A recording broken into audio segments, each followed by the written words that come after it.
அனைவருக்கும் வணக்கம். இன்றைக்கி இந்த அறிவோம் ஆன்மீகம் என்ற ஜோதிட சேனலில் நம்ம நட்சத்திரங்கள் வரிசையில் உத்திர நட்சத்திரத்தை பற்றி பார்த்துட்ருக்கோம். அதோட கடைசி பகுதி உத்திர நட்சத்திரோட சிறப்புகள். ஓகேங்களா? இந்த உத்திர நட்சத்திரத்துக்கு தமிழில் வடமொழியில் வந்து பார்த்திங்க அப்படின்னா உத்திர பல்குனி அப்படின்னு சொல்லுவாங்க. அந்த ஒரு சிறப்பு பெயர் இது இருக்குது. ஓகேங்களா? அது மட்டும் இல்லாத இந்த உத்திர நட்சத்திரத்தில் வந்து பிறந்திருக்க யார் யாருன்னு பார்த்தோம் அப்படின்னா மகாவிஷ்ணுவோட துணைவியாரான மகாலட்சுமி தாயார் அவதரித்தது இந்த உத்திர நட்சத்திரம் தாங்க. அதனால தான் பாதி இந்த உத்திர நட்சத்திரத்தில் பிறந்தவங்களுக்கு வந்து செல்வம் எப்போவுமே இருக்கும், பணம் எப்போவுமே கையில் இருக்கும். அவங்களுக்கு செல்வத்தினால எந்த பிரச்சனையும் இருக்காது. செல்வ வளங்கள் நிறையவே நிரம்பி இருக்கும். அவங்க பிறக்கச்சவே செல்வ வளத்தோடு பிறந்திருப்பாங்க. அப்படியே எல்லாம் அவங்க பிறந்தபோது பிறந்ததுக்கப்புறம் அவங்க வீட்டில் தாய் தந்தையோட செல்வ வளங்கள் நல்லாவே உயரிய நிலையில் இருக்குங்க. இது பண கஷ்டன்றது இவங்களுக்கு இருக்கவே இருக்காது. எப்போ எது தேவையோ அது வந்து ஆட்டோமேட்டிக்காக கிடச்சிரும். அது வந்து இந்த உத்திர நட்சத்திரம் ஒரு சிறப்புகள். அது மட்டும் இல்லாத இன்னொருத்தரை பார்த்தோம் அப்படின்னா கலியுக வரதன் என்றும் தர்மசாஸ்தா என்றும் எல்லாரும் போற்றப்படும் ஐயப்பன் சபரிகிரிவாசன் சொல்கிறோம் இல்லைங்களா, பந்தல நாட்டுவன் ஐயப்பனை வந்து இந்த உத்திர நட்சத்திரம் தான் பிறந்தவருங்க. இவரோட சிறப்புகள் எல்லாருக்குமே தெரியும். இவங்க தாயார் வந்து புலிப்பால் கேட்டதுக்காக இவர் காட்டுக்கு போனவர் புலியே வந்து இட்டுன்னு வந்துட்டார் இல்லைங்களா. அதாவது இது எதுக்கு சொல்கிறோம் அப்படின்னா அதனால தான் பந்தல நாட்டு மன்னன்ற பேரை வந்தது. எதுக்கு சொன்னோம் அப்படின்னா இவங்க வந்து தட்டிட்டு வா அப்படின்னா வந்து கட்டிகிட்டே எடுத்துன்னு வந்துடுவாங்க. அந்த வந்து ஒரு சிறப்பு வந்து இந்த உத்திர நட்சத்திரக்காரர்கிட்ட இருக்குங்க. அதாவது எது வந்து திறமையோட செய்வாங்க, டக்குன்னு முடிச்சிருவாங்க, சீக்கிரமாக செய்வாங்க. இது ஒரு சிறப்பு வந்து இந்த உத்திர நட்சத்திரத்தில் பிறந்தவங்களுக்கு இருக்குங்க. அது மட்டும் இல்லாத இன்னொரு சிறப்பு அப்படின்னு பார்த்தோம் அப்படின்னா இந்த உத்திர நட்சத்திரத்தில் மன்மதன் பிறந்ததும் இந்த உத்திர நட்சத்திரம் தாங்க. அதனால தான் வந்து அது மட்டும் இல்லாத இந்த ரெண்டாவது பார்த்திங்க அப்படின்னா இந்த உத்திர நட்சத்திரோட 2, 3, 4 பாதங்கள் வந்து நம்மளுக்கு கன்னி ராசியில் வரும். இந்த கன்னி ராசின்றது காலபுருஷத்துக்கு 6வது வீடு. ஸோ 6வது வீடு அப்படின்றத பார்க்கச்ச வந்து ருணம், ரோகம், சத்ரு அப்படின்னு இல்லைங்களா. ஸோ நோய்கள் வரக்கூடிய இந்த மன்மதனோட இருக்கிறதுனால அவதரித்த நட்சத்திரமாக இருக்கிறதுனால 2வது பாதம் உத்திரத்துலேயே வர்றதுனால இவங்களுக்கு நோய்கள்ன்றது அதிகமாக தவறதுக்கு வாய்ப்புகள் அதிகமாக இருக்குங்க. எங்களுக்கு வீரியங்கள் ஜாஸ்தியமாக இருக்கும், தைரிய வீரியங்கள் அதிகமாக இருக்கும். லவ் மேரேஜ் நிறைய பேர் பண்ணுறாங்கன்னு சொன்னீங்களா, கன்னி அதில் தான் வந்து நிறைய பேர் லவ் பண்ணுவாங்கன்னு சொல்கிறோம் இல்லைங்களா. ஸோ அது வந்து அந்த கன்னி ராசியில் இருக்கவங்களுக்கு அது இயற்கையாகவே இருக்குங்க. மன்மதனோட இதுவாக இருக்கிறதுனால அவங்க வந்து லவ் மேரேஜ் நிறைய பேர் பண்ணுறவங்க நிறைய பேர் இதில் இருப்பாங்க. சில பேர் சக்ஸஸ் ஆவாங்க, சில பேர் ஃபெயிலியர் ஆவாங்க. இந்த இதில் வந்து இன்னொரு என்ன அப்படின்னா தாய்மாமன உறவு வந்து நல்லாவே வந்து நிலைச்சு இருக்கும் இந்த உத்திர நட்சத்திரம் பிறந்தவங்களுக்கு. அது ஒரு சிறப்பு இவங்களுக்கு இருக்குது. இவங்க நோயின்னு பார்த்தா டயபிட்டிஸு, நீரிழிவு அது மாதிரி இதில் தான் வந்து இவங்க நோய்கள்ன்றது இருக்கும். ஒரு சிலருக்கு வந்து இந்த உத்திர நட்சத்திரம் முதல் பாதம் இதில் வரதுக்கு டென்ஷன்ஸ் அதிகமாக இருக்கிறதால ஸ்ட்ரெஸ்ஸு இது மாதிரிலாம் வரதுக்கு வாய்ப்புகள் அதிகமாக இருக்குது. ஓகேங்களா? இது வந்து உத்திர நட்சத்திரோட சிறப்புகள். இவ்வளோ சிறப்புகள் வந்து இந்த உத்திர நட்சத்திரத்தில் இருக்குது. அது மட்டும் இல்லாத இந்த உத்திர நட்சத்திரம் முதல் பாதத்தில் பிறந்தவங்க நான் ஏற்கனவே சொல்லிட்டு இருந்தேன். முதல் பாதத்தில் பிறந்தவங்களுக்கு வந்துட்டு சூரிய தோஷம் இருக்கும் அப்படின்ற மாதிரி. சூரியன் ப்ளஸ் குரு எல்லாமே வந்து அந்த இதில் இருக்கிறதுனால அந்த ஒரு இருக்குன்னு நம்ம சொல்லிகிட்டு இருந்தோம். ஸோ அதுக்கான விளக்கம் வந்து போன பதிவில் நம்ம கொடுத்துருக்கோம். ஸோ அது வந்து தத்து கொடுத்துட்டு அதுக்கப்புறம் திரும்பி தத்து எடுத்துக்கிறதுன்ற முறையில் படித்து அந்த தோஷம்ன்றது நிவர்த்தி ஆகிடும். அது பெற்றோர்களுக்கு மட்டும்தான் ஆகாது. பெற்றோர்கள் தாயை விட தந்தை. ஏன்னா இவர்கள் வந்து இந்த உத்திர நட்சத்திரக்காரர் வந்து தந்தையை விட தாய் மேலே தான் அதிக பாசம் உள்ளவர்களாக இருப்பாங்க. அந்த ஒரு சிறப்பு வந்து இந்த உத்திர நட்சத்திரத்தில் இருக்குங்க. அது ஒரு சிறப்பு இருக்குது. அதே மாதிரி இவங்க வந்துட்டு நான் முன்னாடி சொல்லிட்டேன், இவங்க யார்கிட்டேயும் வந்து கடன் வாங்கவும் கூடாது, கடனை வந்து இவங்க கொடுக்கக்கூடாது. அதுதான் வந்து முக்கியமான இவங்களோட இந்த உத்திர நட்சத்திரத்தை பொறுத்த வரைக்கும். ஓகேங்களா?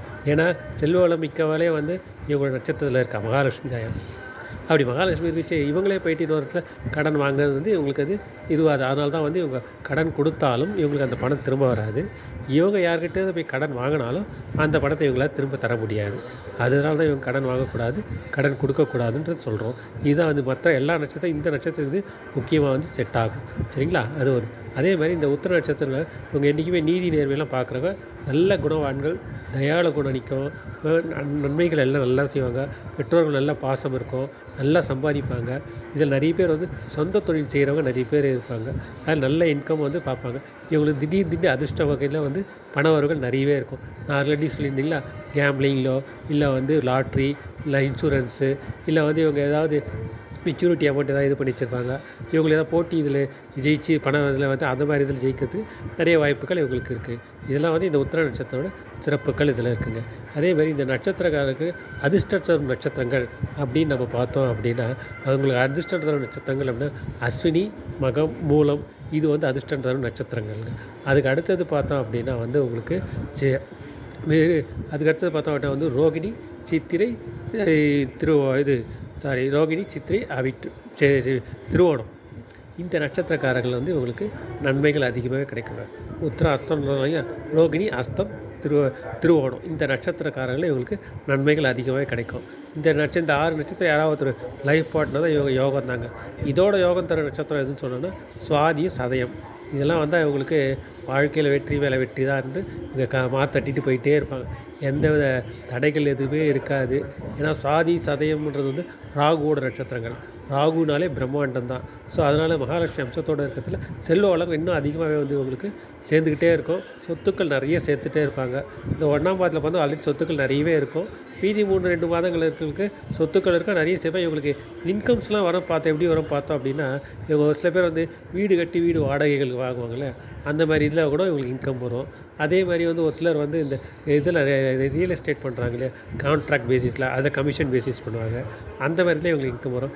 அதே இவங்க வந்து கான்ட்ராக்ட் பிஸ்னஸ்லாம் கவர்மெண்ட் கான்ட்ராக்ட் பிஸ்னஸ், பெரிய லெவல் பிஸ்னஸ் அதெல்லாம் வந்து எங்கள் அடுத்து செய்வாங்க. அதெல்லாம் வந்து இவங்களுக்கு நன்மைகள் அதிகமாகவே தரும். ஓகேங்களா. அதே மாதிரி இவங்க வந்து ஒரு வீடு, வண்டி, வாகனம் அதுமாரி எதாவது வாங்குகிறாங்க அப்படின்னா வந்து அது வந்து இவங்களுக்கு இதெல்லாம் பரணி, பூராடம் இந்த நட்சத்திரத்தில் எடுத்தால் இவங்களுக்கு வெற்றிகள் நிறையவே கிடைக்குங்க. இவங்க தொழில் ஏதாவது செய்கிறாங்க அப்படின்னா வந்து இவங்க தொழில் செய்யலாம். என்ன தொழில் செய்யலாம் அப்படின்னா வந்து முன்னாடி சொல்லியிருந்தீங்களா, கான்ட்ராக்ட் பிஸ்னஸ் நிறைய பண்ணலாம். பொல்யூட்ரி பண்ணை பிரிவுகள் அதுமாதிரி நிறைய பண்ணலாம் இவங்களுக்கு. அதேமாதிரி ஹாஸ்டல்ஸு, இப்போ திருமண மண்டபம், broker, marriage brokers, commission business அதுமாதிரி எது வந்தால் இவங்க பண்ணலாம். ஆடிட்டர்ஸ் நிறைய பேர் இருப்பாங்க, அது பண்ணலாம். இவங்க சொந்தமாக ஆடிட்டிங் பண்ணலாம். அதேமாதிரி வந்து இவங்க வந்து ஸ்தாபனங்கள், ஸ்கூல்ஸு இது மாதிரிலாம் சொந்தமாக இவங்க ரன் பண்ணுறது அதெல்லாம் வந்து இவங்க இதில் பண்ணலாம். இவங்களுக்கு வந்து இன்னும் கேட்டால் இந்த கமிஷன் பிஸ்னஸில் எல்லாமே வந்து நல்ல இன்கம் வரும். இவங்க அதில் வந்து சமையல் துறையில் வல்லுநர்கள். ஸோ அதனால் இவங்க வந்து டேஸ்ட் நிறைய செய்வாங்க. ஃபுட் இண்டஸ்ட்ரீஸ் இது மாதிரிலாம் இருந்துச்சு அவங்களுக்கு நல்ல இன்கம் கிடைக்கும். இவங்க வந்து ஸ்டெப்பாகவே இருப்பாங்க நிறைய பேர். அது ஒரு சிறப்பு வந்து இந்த இதில் இருக்குது. இவங்க அந்த மாதிரி எந்த தொழில் அவங்க செய்கிறதுனாலும் வந்து அனுஷம், பூசம், அனுஷம், உத்திரட்டாதி இந்த நட்சத்திரம் சேர்ந்து மேலும் சிறப்புகள் இவங்க தரும். வெற்றிகள் மேலே வெற்றி இவங்களுக்கு வாழ்க்கையில் நடந்துக்கிட்டே இருக்காங்க. ஓகேங்களா. இதெல்லாம் வந்து இந்த உத்திர நட்சத்திரோட சிறப்புகள். ஓகேங்களா. இந்த உத்திர நட்சத்திரங்கள் எப்படி என்ன சொல்லலாம்னா, இவர்கள் தான வள்ளல்களே சொல்லலாம், தனவான்களையும் சொல்லலாம், இவங்க தயாள குணம் மிக்கவர்களையும் சொல்லலாம். நன்மைகள் நல்லா செய்வாங்க, எல்லோரும் போற்றுவார்கள். உயிரிய குணம் உள்ளவர்கள். இவங்க அந்தஸ்து, சமூகத்தில் ஒரு அந்தஸ்தோடு இருப்பாங்க. இவங்களுக்கு அந்த முன்னே சொல்லியிருந்தேன், இவங்க வந்து ஒரு 32 வயசு, ஒரு சிலர் வந்து ஆரம்ப காலகட்டத்தில் ஒரு சில தடைகள் நிறையவே இருக்கும். ஒரு சிலருக்கு ஒரு 32 வயசு இருக்குது அப்படியே இது பண்ணிகிட்டு இருப்பாங்க. 32க்கு அப்புறம் ஒரு 38 வயசுக்குள்ளே கொஞ்சம் அப்படியே படிப்படியாக வேணும். 38 வயசு மேலே வந்து இவங்க நல்ல லைஃப் சேஞ்ச். 50 வயசுலலாம் பார்த்தோன்னா, 45, 50 வயசில் பார்த்தோன்னா இவங்க வந்து ஒரு சமூகத்தை ஒரு அந்தஸ்தோடு இருப்பாங்க. பேரு புகழெலாம் இவங்களுக்கு தேடியே வருங்க. அதெல்லாம் வந்து இவங்க பேர் புகழ் மிக்கவர்கள்னே சொல்லலாம். எல்லா நன்மைகளும் வந்து இவங்களுக்கு கிடைக்கும். இதெல்லாம் வந்து இந்த உத்திர நட்சத்திரத்தோட சிறப்புகள். ஓகேங்களா. இந்த உத்திர நட்சத்திர சிறப்புகள் முடிந்து அடுத்த பதிவில் நம்ம வேறொரு நட்சத்திரத்தை பற்றி பேசலாம். நன்றி, வணக்கம்.